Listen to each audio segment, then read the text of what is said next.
요한계시록 1장 9절에서 20절까지 함께 봉독합니다. 나 요한은 너희 형제요 예수의 환난과 나라와 참음에 동참하는 자라. 하나님의 말씀과 예수를 증언하였으므로 말미암아 담모라 하는 섬에 있었더니 주의 날에 내가 성령에 감동되어 내 뒤에서 나는 나팔 소리 같은 큰 음성을 들으되 이르되 네가 보는 것을 두루마리에 써서 에베소, 서모나, 버가모, 두아디라, 사데, 빌라델비아, 라오디기아 등 7 교회에 보내라 하시기로. 몸을 돌이켜 나에게 말한 음성을 알아보려고 돌이킬 때에 7 금 촛대를 보았는데 촛대 사이에 인자 같은 이가 발에 끌리는 옷을 입고 가슴에 금띠를 띠고 그의 머리와 털의 희기가 흰 양털 같고 눈 같으며 그의 눈은 불꽃 같고 그의 발은 풀무불에 단련된 빛난 주석 같고 그의 음성은 많은 물소리와 같으며 그의 오른손에 7 뼈리 있고 그의 입에서 좌우에 날선 검이 나오고 그 얼굴은 해가 힘있게 비치는 것 같더라. 내가 볼 때에 그의 발 앞에 엎드러져 죽은 자 같이 되매 그가 오른손을 내게 얹고 이르시되 두려워하지 말라. 나는 처음이요 마지막이니 곧 살아있는 자라. 내가 전에 죽었었노라. 볼지어다 이제 세세토록 살아있어 사망과 음부의 열쇠를 가졌노니 그러므로 내가 본 것과 지금 있는 일과 장차 될 일을 기록하라. 내가 본 것은 내 오른손에 7 별의 비밀과 또 7 금 촛대라. 7 별은 7 교회의 사자요 7 촛대는 7 교회니라. 아멘. 계속해서 요한계시록을 가지고 하나님께서 우리에게 주신 계시의 말씀을 이제 살펴보고 있는데요. 먼저 계시록의 1장부터 22장까지의 그 넘버링 하는 거하고 제목들을 한번 살펴보도록 하겠습니다. 여러분, 제가 프린트해 드린 거, 그리고 지금 화면에 나오는 것처럼 1장부터 22장까지 넘버링 하는 거 계속해서 연습해 주시고요. 그 제목들을 한번 보도록 하겠습니다. 1장은 복, 구름, 교회. 복 있는 사람이 누군지, 그리고 구름 타고 다시 오신다는 하나님 주님의 약속, 그리고 오늘 공부할 내용, 아시아에 있는 7 교회에 대한 계시의 말씀이 1장에 나오고 있습니다. 그리고 2장과 3장은 7 교회들에 대한 계시가 나오죠. 그래서 2장에는 에서, 버두 4교회, 그리고 3장에는 사빌라 3교회가 나오고 있습니다. 그리고 4장에서는 이제 요한이 천상으로 이제 들림받아가지고 거기서 환상을 보잖아요.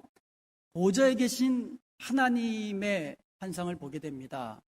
그리고 천상에서 이루어지는 천상의 예배의 그 영광스러운 모습을 보게 되지요. 그리고 5장에서는 임봉한 책과 어린 양이 나옵니다. 그리고 6장부터 이제 그 3가지 재앙 시리즈가 나오는데 첫 번째가 인을 떼는 재앙, 그래서 인을 뗀다. 두 번째가 나팔 재앙, 나팔을 분다. 그리고 세 번째가 대접을 쏟는다. 이 대접 재앙 시리즈가 이어지고 있습니다. 그래서 6 그러면 6인 재앙이 나오고요.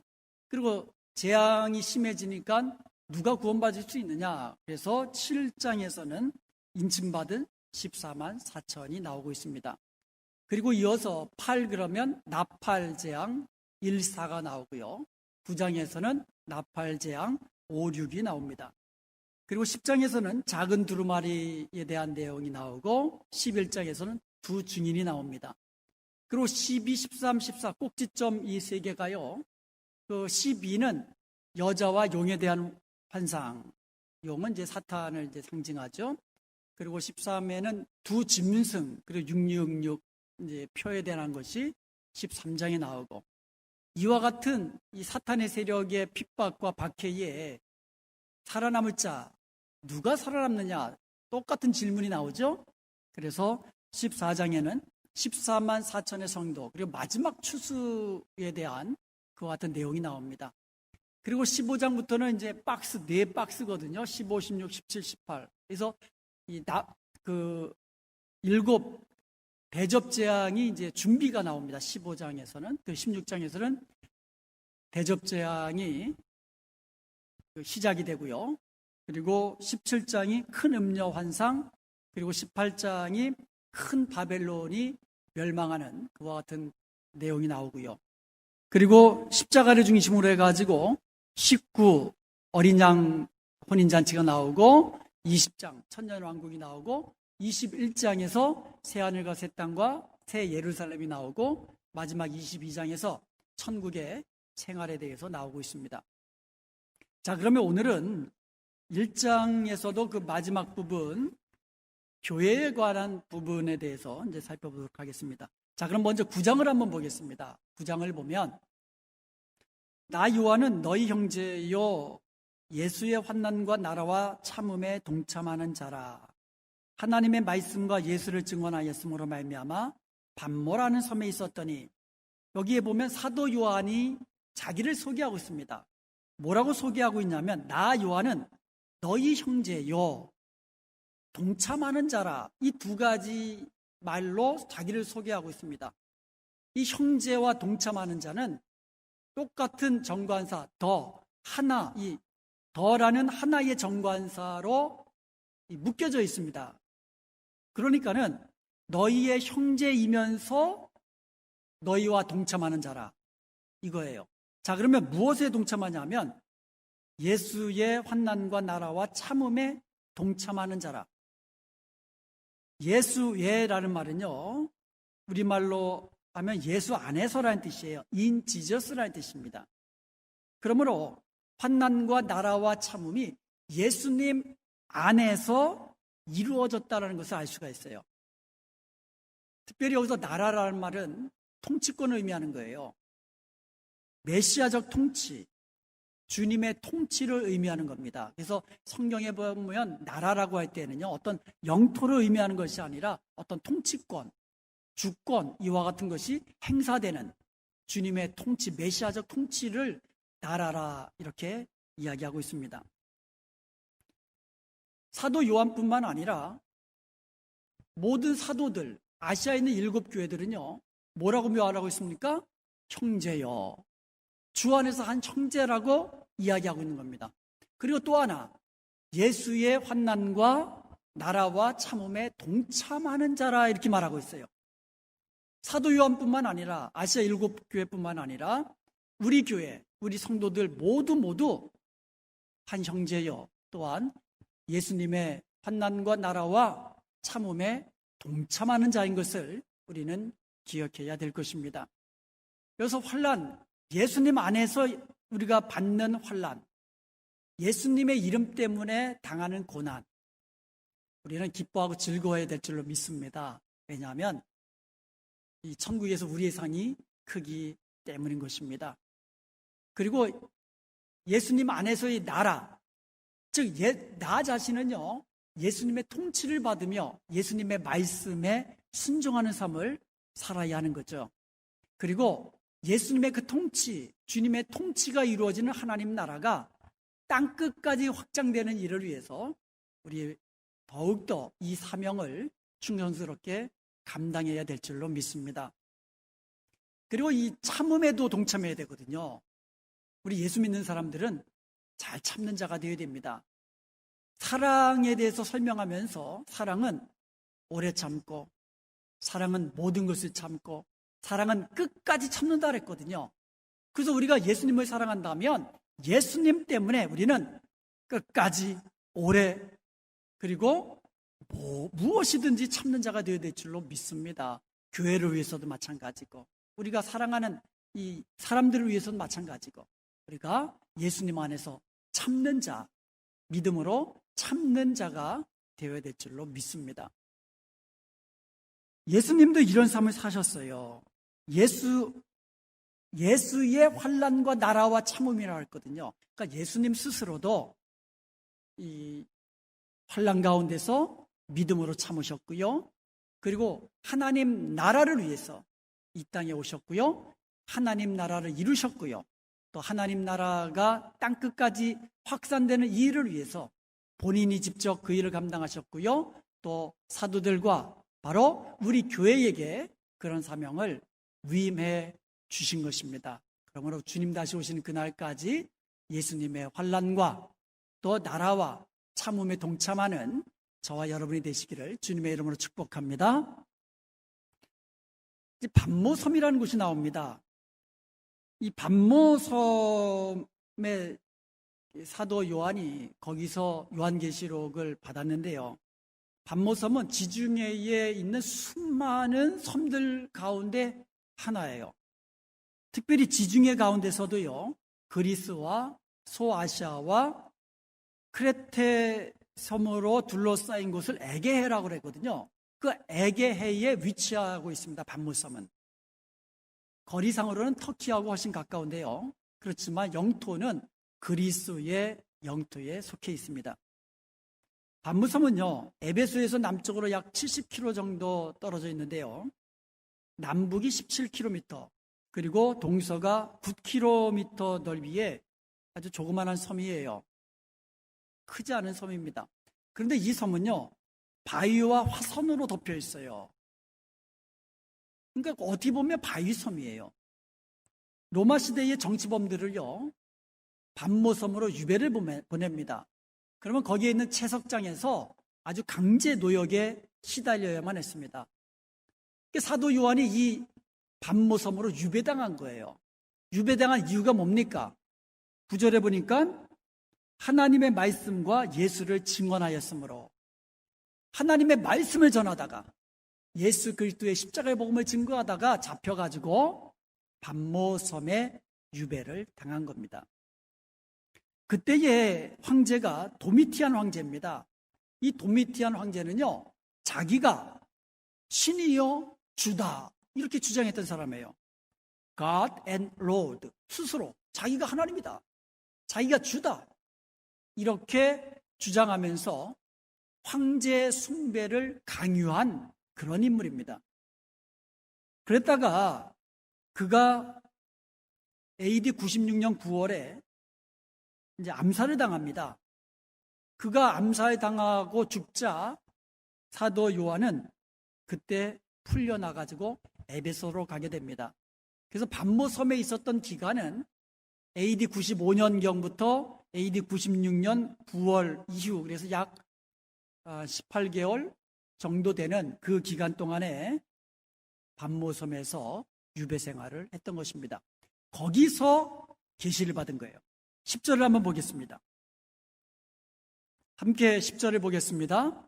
주의 날에 내가 성령에 감동되어 내 뒤에서 나는 나팔소리 같은 큰 음성을 들으니, 주의 날, 안식 후 첫날입니다.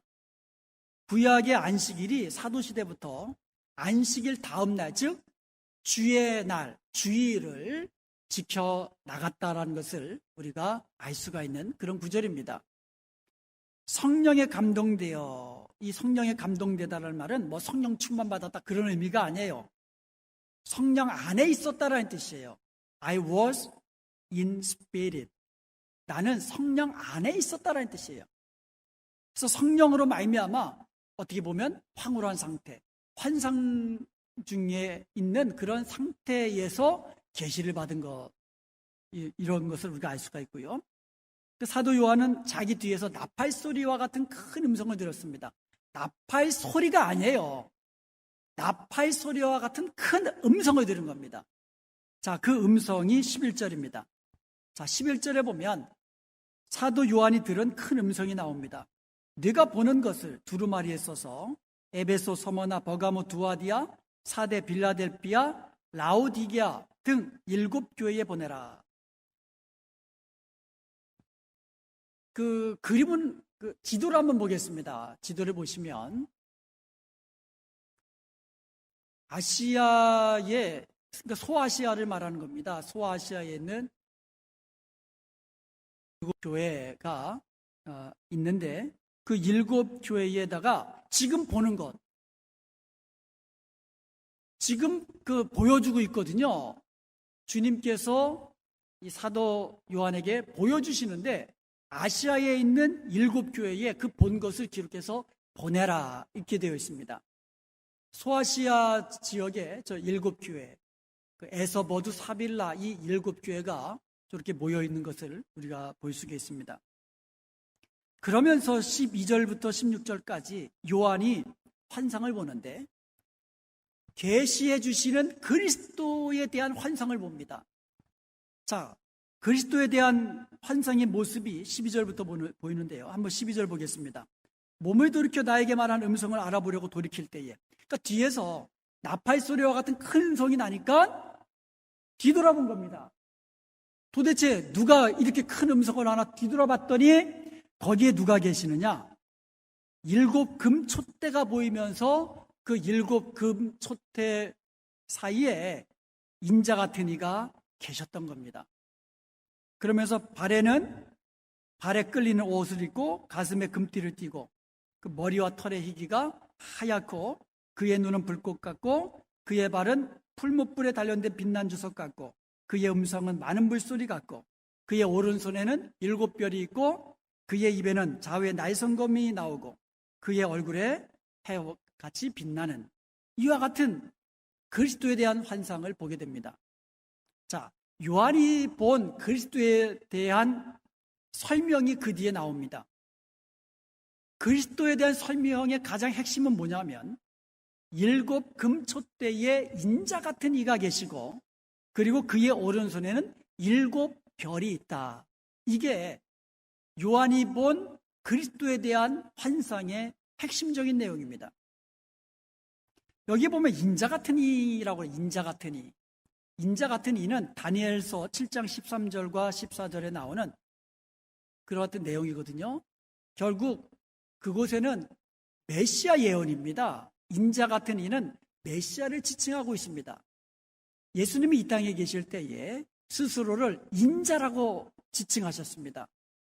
즉 다니엘서에 예언된 구약 성경에 예언된 그 인자, 그 사람의 아들이라고, 즉 예수님이 이 메시아, 인자로 오신 그 인자로 오신 메시아라는 사실을 드러내 밝혀주신 것 같은 내용인 것입니다.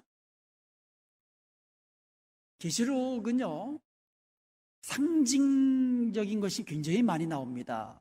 상징적인 언어 그리고 상징적인 어떤 그 내용들이 굉장히 많이 나오는데 이것을 우리가 어떻게 해석해야 되는가? 이것이 관건입니다. 내 마음대로 해석하면 안 되고요. 기도하다가 주님이 보여주셨다 이런 식으로 해석하면 안 됩니다. 제일 확실한 해석은요. 계시록 스스로 밝혀주신 해석이 있습니다. 한번 예를 들어 본다면 인자 같은 이가 7 금촛대 사이에서 오른손에 7별을 가지고 계시다 그랬거든요. 근데 20절에서 그것을 자체적으로 해석해 놓으셨습니다.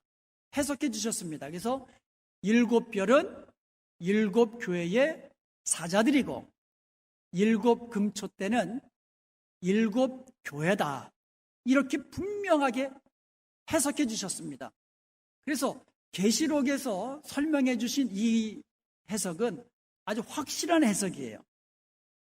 그런데 문제는 계시록에 나와 있는 모든 환상들을 계시록 스스로 자체적으로 해석해 놓지 않았다는 데에 문제가 있어요. 그래서 계시록 자체에서 해석해 놓지 않은 것은 그 두 번째 방법은 뭐냐면 성경 전체의 내용을 가지고 해석하는 거예요.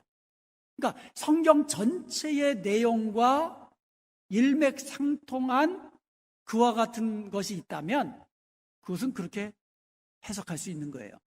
그리고 세 번째로는요, 상식적으로 해석할 수가 있어요. 자, 성경 전체의 내용을 바탕으로 해석하면 이런 겁니다. 그리스도에 대한 환상 중에 보면은요, 발에 끌리는 옷을 입었다. 의복이거든요. 발에 끌리는 옷. 이것은 대제사장에 입는 옷이거든요. 그래서 예수님 우리가 보통 3대 어떤 직분을 다 가지고 계신 분이잖아요. 대제사장, 그리고 왕, 그리고 선지자. 이것이 그리스도라고 합니다. 그리스도라는 말이 기름 부음 받은 자라는 거거든요. 그래서 구약 시대에 기름 부음 받을 수 있는 직분이 3대 직분입니다. 대제사장, 왕 선지자가 기름 부음을 받음으로써 직분을 수행하거든요. 그래서 예수님을 그리스도라 메시아라고 할 때에는 이 3대 직분을 가진 자라고 이야기하는 겁니다. 그래서 그 발에 끌리는 옷, 대제사장이 입는 옷, 예수님의 그 직분을 우리가 대제사장으로서 예수님의 모습을 우리가 볼 수 있고요. 그 다음에 가슴에 금띠를 띄었다 그랬거든요. 그래서 가슴에 금띠를 띈 그 의복을 입는 것은 왕이거든요. 그리고 머리는 흰 양털 같이 하얗다 그랬거든요. 털이, 머리와 털이. 그래서 하얀 거, 순결, 어떤 성결, 이와 같은 예수님의 순결성, 성결한 모습을 우리가 상징한다고 볼 수 있고요. 그 다음에 눈은 불꽃 같은 눈이라고 그랬거든요. 전지성, 모든 악의 무리를 꿰뚫어 보시는 주님의 그 눈 아래, 눈 앞에서는 어떤 것도 가려질 수 없는 그와 같은 이 눈, 불꽃 같은 눈, 이와 같은 것을 우리가 이렇게 해석할 수가 있고요. 그 다음에 풀무에 단련한 빛난 주석 같은 발. 이 주석 같은, 그와 같은 발로 한번 밟으면 그냥 다 깨져버리거든요. 그래서 이것은 모든 대적을 발로 밟을 때 그와 같은 심판주로서의 모든 대적을 멸하시는 심판주의 모습으로 우리가 살펴볼 수 있고요. 그 다음에 많은 물소리 같은 음성, 이것은 10절에 보면 나팔소리와 같은 큰 음성과 비슷한 내용입니다. 그래서 어떤 권위를 가진 음성, 그리고 모든 죄인들에게 두려움을 주는 어떤 무서운 음성, 이렇게 우리가 해석할 수 있고요. 그 다음에 얼굴은 해가 힘있게 비치는 것 같은 얼굴. 변화산상에서 예수님의 모습이 어떤 빛나는 모습으로 갑자기 호련히 변하셨잖아요. 그래서 어떤 영광스러운 그리스도의 모습, 이와 같은 것으로 우리가 볼 수 있고요. 그 다음에 좌우의 날선검이 그의 입에서 나오는데, 이것은 하나님의 말씀으로 어떤 인간들, 죄인들을 심령을 찔러 쪼개는 것 같은 선지자로서의 그 예수 그리스도의 어떤 그 직분, 이와 같은 것을 우리가 살펴볼 수가 있는 겁니다. 이와 같은 것들은요, 환상이거든요. 그러니까 그리스도를 이와 같은 것으로 묘사한 겁니다. 설명한 겁니다.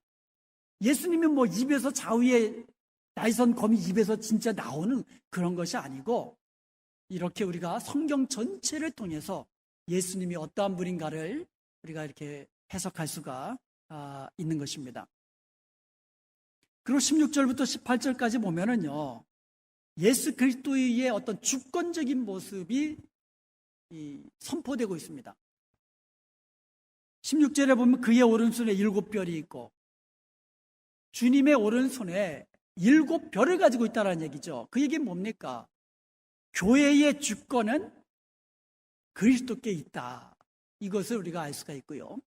그 다음에 그의 입에서 좌우에 날선검이 있다. 말씀으로 심판하시는 어떤 이 주권, 심판의 말씀으로 심판하신 주권도 이 주님께 있다는 것을 우리가 알 수가 있고요. 그 다음에 그의 얼굴은 해같이 빛난다. 온 우주를 주관하시는 주권자의 모습, 그리고 시간의 주권도 주님께 있다는 것을 보여주고 있습니다. 나는 알파와 오메가다. 나는 처음과 나중이다. 그러니까 시작부터 끝까지 모든 시간을 주관하시는 분은 주님이시다. 그리고 18절에 보면 나는 살아있는 자라 죽었었노라 그랬거든요. 죽었다가 다시 살아나셨다. 부활의 주권을 가지고 계신 분. 그리고 18절에 보면 세세토록 살아있어 사망과 음부의 권세를 가졌노라. 사망과 음부의 주권을 가지신 분이다. 이렇게 선언하고 있는 것입니다. 다시 말하면 모든 주권은 예수님께 있다. 이것을 선언하고 있는 것입니다. 우리의 생명 주님께 있는 줄로 믿습니다. 우리의 자녀들의 생명도 주님께로 있는 줄로 믿습니다. 그렇기 때문에 우리는 모든 역사와 모든 생명을 주관하시는 주님만 의지하고 주님의 그 통치에 순종하는 그 같은 이 복된 성도들이 되어야 될 줄로 믿습니다. 그리고 이 상식적인 해석인데 세 번째로 계시록에서 우리가 상식적으로 그러니까 보통 상식으로 해석할 수 있는 내용들이 있어요. 예를 든다면 20절에 보면 예수님께서 이 7 교회의 사자들에게 편지하라고 이렇게 되어 있거든요. 그래서 20절에 보면은요, 7 촛대는 7 교회고 7 별은 7 교회의 사자다 그랬거든요. 그래서 2장부터 에베소 교회의 사자에게 편지하라 이렇게 되어 있어요. 전부 다. 빌라델피아 교회의 사자에게 편지하라 이런 식으로요. 여기서 말하는 사자가 누구냐 이거예요. 천사냐 아니면 주의 종이냐? 여러분은 어떻게 생각하십니까?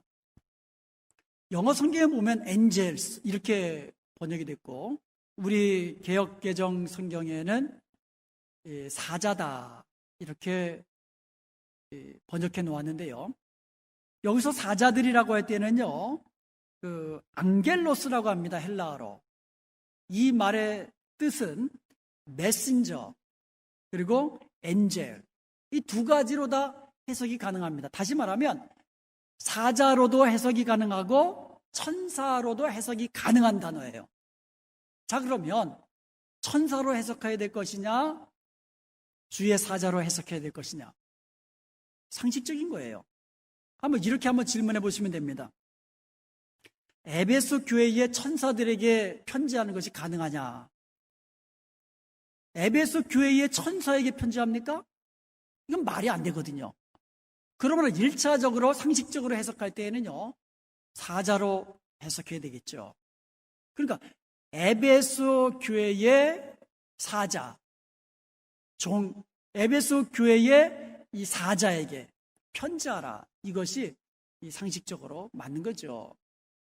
그런데 이렇게도 해석이 가능합니다. 하나님이 천사들을 통하여 에베소 교회에게 편지를 전달하도록 하셨다. 이것도 해석이 가능합니다. 그렇지만 1차적으로는요, 에베소 교회의 사자들에게 편지하는 것이 상식적으로 맞는 해석이 되겠죠. 아니면 주님께서 그 천사들을 통해서 에베소 교회에게 편지하도록 그렇게 해석하면 되겠습니다. 자, 그럼 19절 한번 보겠습니다. 자, 그러면 7 교회에게 기록하라고 한 내용이 뭐냐?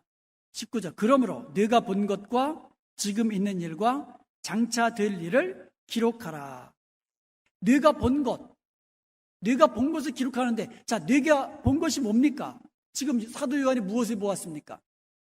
20절에 보니까 내 오른손에 7 별의 비밀과 또 7 금촛대라. 이걸 본 거예요. 사도 요한이 지금 주님을 보았습니다. 근데 주님이 7 금촛대 사이에 계시면서 오른손에 7 별을 붙잡고 계시는 것을 지금 요한이 본 겁니다. 그리고 기록한 것은 네가 본 것과 그 다음에 지금 있는 일과 장차 될 일을 기록하라. 현재와, 그러니까 과거와 현재와 미래의 모든 것을 기록하라 그랬는데 계시록 2장부터 마지막 22장까지 지금 있는 일과 장차 될 일을 기록하고 있는데요. 근데 주된 내용은 장차 될 일입니다. 주된 내용은 장차 될 일이지만 계시록은 시간 순서로 쓰여진 책이 아니라고 했습니다. 그래서 2장부터 22장까지는요, 현재 있는 일, 그 다음에 장차 될 일, 이런 것들이 아주 교차되어 나오고 있다는 것을 우리는 기억해야만 될 것입니다. 그래서 어떤 내용은 현재 일, 또 어떤 이야기는 이제 장차 될 일이 이제 교차되어 나온다는 것. 그렇지만 계시록은 요한이 본 것, 그리고 현재 있는 일, 그리고 장차 될 일을 기록해가지고 아시아에 있는 7 교회에 편지한 그와 같은 것이 요한계시록이다. 이렇게 알 수가 있는 것입니다. 자, 여기에 보면은요, 지금 20절에 보면 사도 요한이 예수님의 오른손에 7별의 비밀을 보았습니다. 비밀. 미스테리온이라고 합니다. 영어로 미스테리라고 하잖아요. 이 미스테리라는 것은 하나님이 계시해 주셔야 알 수 있는 비밀. 이것을 미스테리라고 합니다. 미스테리아. 이 미스테리온이라는 이 비밀은요, 그냥 봐서도 모르는 거예요. 주님이 알려주셔야, 다시 말하면 주님이 계시해 주셔야 알 수 있는 그와 같은 내용. 이것이 비밀입니다. 그러니까 요한이 예수님의 오른손에 7별을 보았습니다. 비밀이에요, 비밀. 그런데 이 비밀은 숨겨져 있는 것이 아니라 예수님께서 지금 알려주셨거든요. 그래서 더 이상 비밀이 아닌 것이 되어버렸습니다. 그리고 7금촛대는 교회라고 했습니다. 여러분, 이 촛대는 밝히는 거거든요. 예수님이 이 땅에 오셨을 때에 요한복음 1장 5절에 보면 빛이 어둠에 비쳤다 이렇게 되었고요. 또 요한복음 1장 9절에 보면 참빛 곧 세상에 와서 각 사람에게 비치는 빛이라고 그랬어요. 그러니까 예수님을 참빛이다. 이 땅에 오셔서 각 사람에게 비춰주는 참빛이다. 이렇게 말씀하셨어요. 그런데 그 예수님께서 성도들에게 뭐라고 말씀하셨냐면 마태복음 5장 14절에 보니까 너희는 세상의 빛이라. 공통점이 있잖아요. 비치는 겁니다. 교회를 뭐라고 말하고 있어요? 7금촛대다. 우리 교회의 사명, 우리 성도들의 사명, 어둠의 세상에서 빛을 비춰주는 참빛 대신 예수님을 알려주는 그와 같은 사명을 감당해야 된다는 것을 알 수가 있는 겁니다. 그러므로 우리 주님 다시 오신 날이 점점 가까우는 이때에 우리는 세상에 비친 것을, 우리 교회는 어둠의 세상에 빛을 비춰주시는, 즉 참빛 대신 예수님을 드러내는 그와 같은 사명 감당해야 될 줄로 믿습니다. 오늘 요한계시록 1장을 이제 마치도록 하겠습니다. 그래서 요한계시록 1장을 지금까지 살펴보았는데 다음 주부터는 2장과 3장에 나오는 소아시아에 있는 7교회에 대해서 살펴보도록 하겠습니다. 그래서 이제 제가 여러분에게 숙제를 하나 내드릴 거예요. 2장과 3장에 나와 있는 아시아의 그 7교회의 그 모습들을 제가 이 도표를 여러분에게 드릴 테니까 거기다가 다 써보시기 바랍니다. 그 도표를 한번 채워보시기 바랍니다. 그래서 다음 시간에는 2장과 3장을 가지고 아시아에 있는 7교회에 대한 예수 그리스도의 그 말씀, 이것을 가지고 살펴보도록 하겠습니다.